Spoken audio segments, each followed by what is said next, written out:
వచ్చేటప్పుడు ఇంకొక 1000 రూపాయలు ఎక్స్ట్రా ఇస్తాడు. ఈరోజు ఖాళీగా ఇంటికి పోయి నీ భార్య బిడ్డతో ఉండిపోరా, ఆమె చికెన్ వండుకోబరా, మటన్ వండుకోబరా అని చెప్తాడు. ఎందుకని? నువ్వు నడిచిన క్రమమును బట్టి, నువ్వు నిలబడినటువంటి విధానాన్ని బట్టి అతను నిన్ను ప్రేమించి నీకు అనుగ్రహిస్తాడు. అది గిఫ్ట్, బోనస్. అవునే కదా? మరి అలాంటప్పుడే నువ్వు ఇంకా దేవుని మాట ఇంకా శ్రద్ధగా వింటే ఇంకెంత గొప్ప కార్యములను నువ్వు చూడగలుగుతావు. హల్లెలూయా. చూడలేమా? చూడగలుగుతాం. చూడాలి అంటే ఆయన ఆజ్ఞలు నీవు పాటించాలి. ఆయన మాటకు నీవు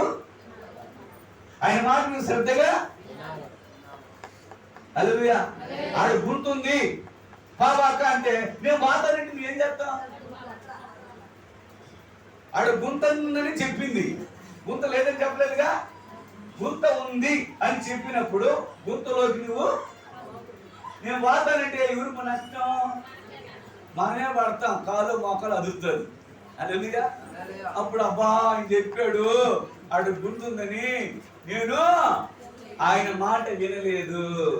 హల్లెలూయా. ఆయన గుంతుందని చెప్పాడు కాబట్టి అప్పుడు వెంటనే వినాలి. హల్లెలూయా. ఆయన మాట వింటే మనకు మేలు కలుగును.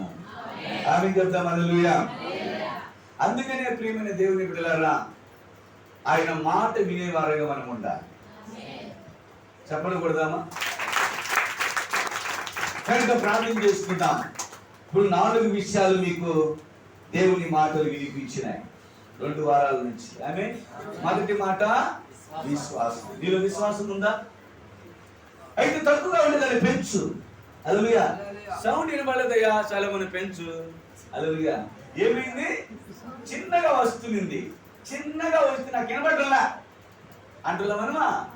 ఇప్పుడు ఏం చేయాలి? చాలా మంది పెంచానలా. ఆమేన్. ఇప్పుడు సౌండ్ బాగా వచ్చింది. ఇప్పుడు నీ విశ్వాసం కూడా కొంచెం ఉంది.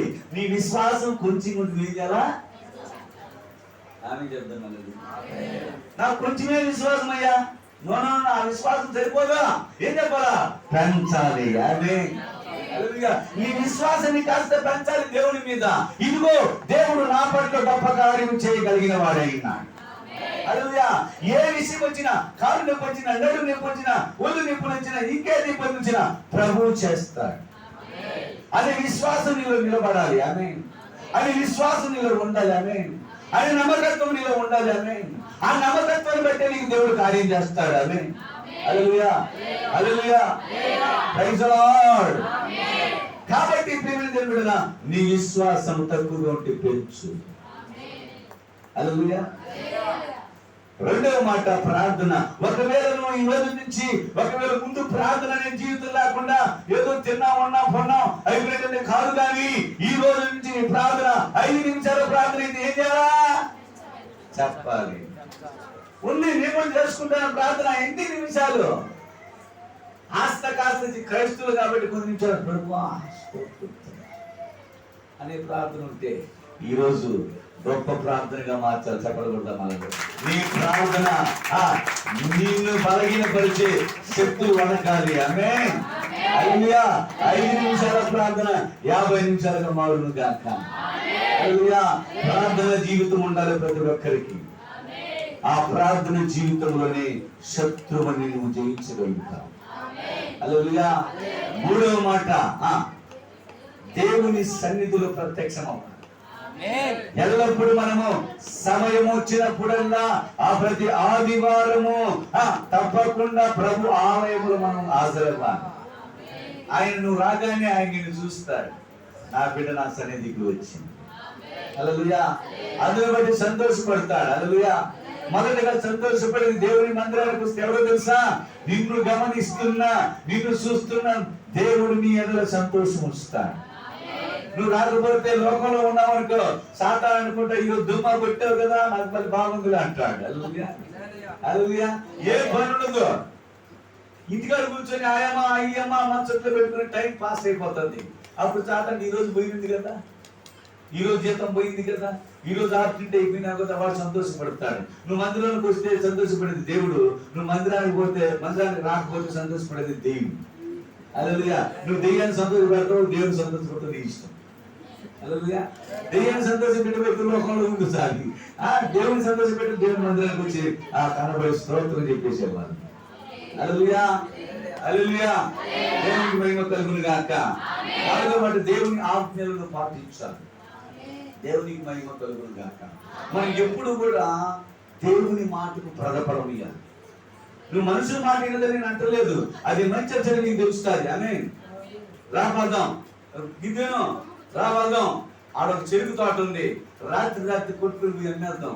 నేను అన్నాను అనుకో, ఇదేంటి ఈ మనిషి ఏదో చెప్తున్నాడా, రాత్రి పోయి అంటే చెరుకు తోట కట్టింటే మీ ఎదురు ఎత్తుకోపోవాలంట. అప్పుడు ఈ జ్ఞానం ఉండాలా పోలేదా? పాస్ట్ అయితే మాత్రం చెప్పాలా, పాస్ట్ అయితే దొంగతనం చేయమంటాడా? ఈయన మంచోడు కాదు బాబోయ్, ఈయన మాట సరే, ఈయన విధానం సరే, ఏం చేయాలా? పక్కకి వెళ్ళిపోవాలి. అర్థమైందా? హల్లెలూయా.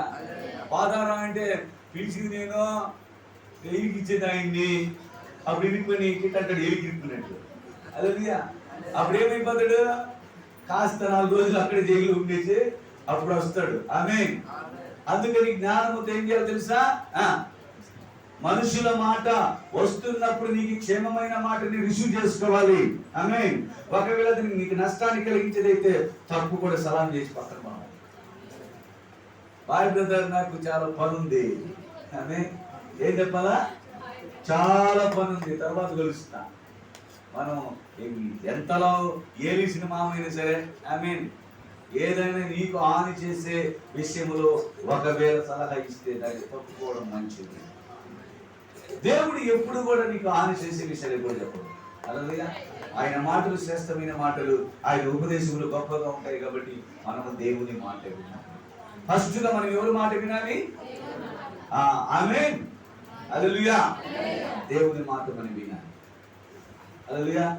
ఇంట్లో ఆడవాళ్ళు ఎవరి మాట వినాలి? భర్త మాట వినాలి. ఆమేన్. హల్లెలూయా.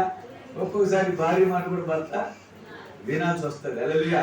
ఎందుకంటే దుబారా చేసిన అలాంటి ఉన్నాడు అనుకో, నా భార్య చెప్పినప్పుడు జాగ్రత్త పడేది. హల్లెలూయా. పనికి బాగుంటే ఇంట్లో కూర్చోండి అనుకో, భార్య చెప్పిన ఏం చేయాలి? పని చేసుకొని వినాలి. ఆమె చెప్తాం. హల్లెలూయా. కానీ సందర్భాన్ని బట్టి మనం ముందుకు వెళ్ళాలి. ఆమె. కాబట్టి దేవుని మాట మనం విందాం. దేవుని మనల్ని ఆశీర్వదిస్తాడు. ఎక్కడ బట్టి దేవుని చూద్దాం. హల్లెలూయా. ప్రార్థన చేసుకుందాం. హల్లెలూయా. ఈ మాటలను బట్టి మన మధ్యలో సుగుణము ప్రార్థన.